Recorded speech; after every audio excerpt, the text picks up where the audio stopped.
તાજેતરમાં 2-3 ચોરીના બનાવો માંજલપુર અને મકરપુરા ખાતે ધ્યાનમાં આવ્યા હતા. તેના સીસીટીવી ફૂટેજ તપાસ ચાલુ હતી અને તે દરમિયાન રાત્રિના સમયે માંજલપુરના થાણા અધિકારીશ્રીની પોતાની નાઇટ હતી. તે નાઇટ દરમિયાન એમને 2 શંકાસ્પદ ઇસમો મળ્યા કે જેઓ સ્કૂલમાં લઈ જવાની દફતર બેગ જેવું ખભે ભરાવીને જતા હતા.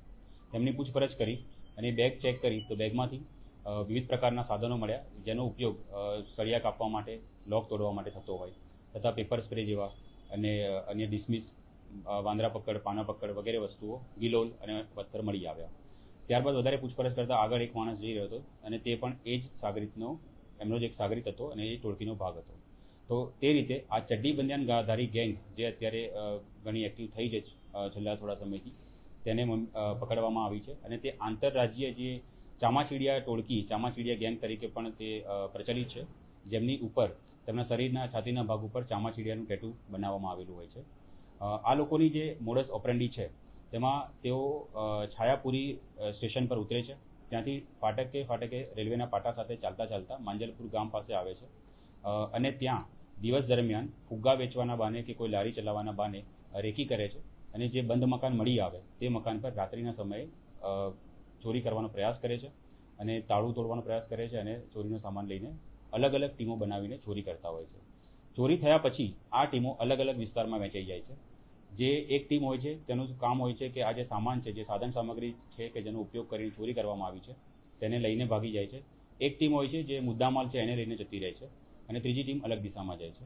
આપણી પાસે સાધન સામગ્રીવાળી ટીમ હાથમાં આવી છે, જેમાં મુખ્ય આરોપી દેવરાજ ઉર્ફે દેવાભાઈ સોલંકી અને કબીર ઉર્ફે લલ્લુ સોલંકી છે અને ત્રીજો જે છે એ કાયદાના સંઘર્ષમાં આવેલ બાળકિશોર છે. આ 3 આરોપીની ધરપકડ આપણે કરવામાં આવી છે અને આ 3 આરોપીના જે ગુનાહિત ઇતિહાસ શોધવામાં આવ્યો તો માંજલપુરના 3 ગુના અને મકરપુરાનો એક, એમ કુલ 4 વડોદરાના ગુના સિવાય મધ્યપ્રદેશમાં ઉજ્જૈન ખાતે નીલમગંગા, ચિમનગંજ અને મહાકાલ પોલીસ સ્ટેશનમાં વિવિધ પ્રકારના ગુનાઓ છે, જેની અંદર ચોરી કરવાના ગુના 307 એટલે કે અટેમ્પ્ટ ટુ મર્ડર અને પોલીસ પર અસોલ્ટ કરવા જેવા ગંભીર ગુનાઓ તેમના વિરુદ્ધમાં નોંધવામાં આવેલા છે.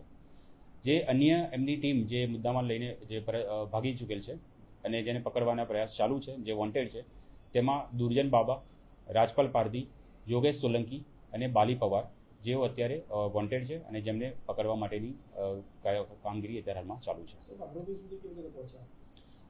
રાત્રિના સમયે નાઇટ ડ્યુટી દરમિયાન જે શંકાસ્પદ ઇસમ મળી આવ્યા કે જે સ્કૂલ બેગ લઈને જતા હતા, તો તેમને પૂછપરછ કરવામાં આવી, તેમને ઊભા રાખવામાં આવ્યા અને તેમને સ્કૂલ બેગ ચેક કરતા તેમની પાસેથી સ્કૂલ બેગમાંથી કોઈ સ્કૂલનો સામાન ન મળતા વિવિધ પ્રકારના પાના પકડ, ડિસમિસને બધું મળી આવ્યું, ગિલોલ મળી આવી એટલે એમના પર શંકા ગઈ અને તેમને પછી પોલીસ સ્ટેશન લાવીને વધુ પૂછપરછ કરી અને એ રીતે આ ગુનાનો ભેદ ઉકેલવામાં આવ્યો છે.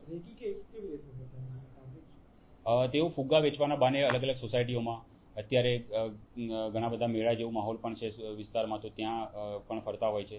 તો તેમના જે ફેમિલી મેમ્બર્સ હોય છે તેઓ ફુગ્ગા વેચવાના બહાને સોસાયટીની વિઝિટ કરે છે અને જે બંધ મકાન મળી આવે તેની રેકી કરતા હોય છે અને રાત્રિના સમયે તેઓ ટીમ બનાવીને ત્યાં ચોરી કરવાનો પ્રયાસ કરતા હોય છે. કુલ 3 વ્યક્તિઓને આપણે પકડ્યા છે, જેમાંથી 2 માણસો દેવરાજ અને કબીર છે અને ત્રીજો છે એ માઇનોર છે. એ સિવાય જે ભાગી ગયા છે એ 4 ઇસમો છે, જેમના નામ દુર્જન, રાજપાલ, યોગેશ અને બાલી પવાર છે.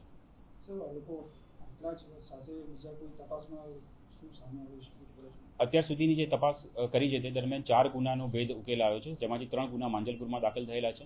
એમાંથી 2 દાખલ થયા છે, ચોરી થયેલી છે અને એકમાં ચોરી કરવાનો અટેમ્પ્ટ કર્યો હતો પણ ચોરી થઈ શકી નહોતી અને મકરપુરાની એક ચોરીનો ભેદ આમાં ઉકેલાયો છે અને હજુ તેમના જે રિમાન્ડ માંગવામાં આવશે અને જરૂરથી આગળ તપાસ કરવામાં આવશે કે અન્ય કોઈ વિસ્તારમાં તેઓ ચોરીનો બનાવ બન્યો હોય તો તે બાબતે પણ તપાસ કરવામાં આવશે. તેમના જે લુક છે અને જે તેમની ગેટ એનાલિસિસ જોતા સીસીટીવી સાથે તેમની તમામ વસ્તુઓ મેચ થાય છે અને તેના આધારે યોગ્ય પુરાવા પણ આપણે આયોગ દ્વારા ઊભા કરવામાં આવ્યા છે. છાયાપુરી એ થોડું છેવાડાનું સ્ટેશન છે, એટલે મેઇન સ્ટેશન ના ઉતરતા છાયાપુરી સ્ટેશને ઉતરે છે અને રેલવેના ફાટક એકદમ ત્યાં જનરલી પોલીસ અને પબ્લિકની અવરજવર ઘણી ઓછી હોવાના કારણે ફાટકે અને રેલવેના પાટા સાથે ચાલતા તેઓ માંજલપુર સાઈડ આવે છે.